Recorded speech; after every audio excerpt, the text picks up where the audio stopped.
Continuity के बारे में। जब हम इंटीरियर ऑफ द अर्थ देखते हैं तो सबसे ऊपर होता है क्रस्ट, फिर होता है मेंटल और फिर होता है कोर। जो क्रस्ट है वो लेस देन 1% है, 1% से भी लेस देन है। और जो कोर है, ये 84 से लेकर 85% तक मेंटल माना जाता है। मेंटल क्रस्ट है 1% से भी कम, और जो मेंटल है वो 84 से 85% माना जाता है। तो सबसे ज़्यादा हिस्सा कवर करता है मेंटल। तो यहाँ पे हम देखेंगे जो ये क्रस्ट, मेंटल, कोर है, इन दोनों, इन सबके बीच में एक डिसकंटिन्यूटी है। तो क्रस्ट और मेंटल के बीच में जो डिसकंटिन्यूटी है उसको बोलते हैं हम मोगो डिसकंटिन्यूटी, और मेंटल और कोर के बीच में जो डिसकंटिन्यूटी है उसको हम बोलते हैं गुटेनबर्ग डिसकंटिन्यूटी।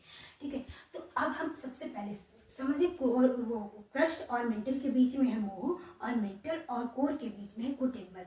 फिर हम जब क्रस्ट को दो भागों में डिवाइड कर देंगे, upper crust, lower crust, upper mantle, lower mantle, outer core और इनर कोर। फिर देखेंगे अपर क्रस्ट और लोअर क्रस्ट को अलग करता है कोनोरॉड डिसकंटिन्यूटी। अपर मेंटल और लोअर मेंटल के बीच है Repetti, outer core inner core के बीच में है लेमेन। फिर हमने बताया था लेयर ऑफ द अर्थ में जो लेयर्स पढ़े थे उसमें था लिथोस्फेयर, एस्थेनोस्फेयर, मेसोस्फेयर और बैरिस्फेयर। जो हम बात करते हैं लिथोस्फेयर की, तो लिथोस्फेयर 100 किलोमीटर के आसपास तक का हिस्सा था, तो यानी 34 किलोमीटर क्रस्ट का और कुछ पार्ट अपर मेंटल का था। तो जब हम कुछ पार्ट अपर मेंटल का ले लेते हैं और उसके बाद क्या कहते हैं क्रस्ट का था, तो बीच में आ जाता है तो मोह। तो एस्थेनोस्फेयर और लिथोस्फेयर को अलग के बीच में कौन सी डिसकंटिन्यूटी है, तो मोह।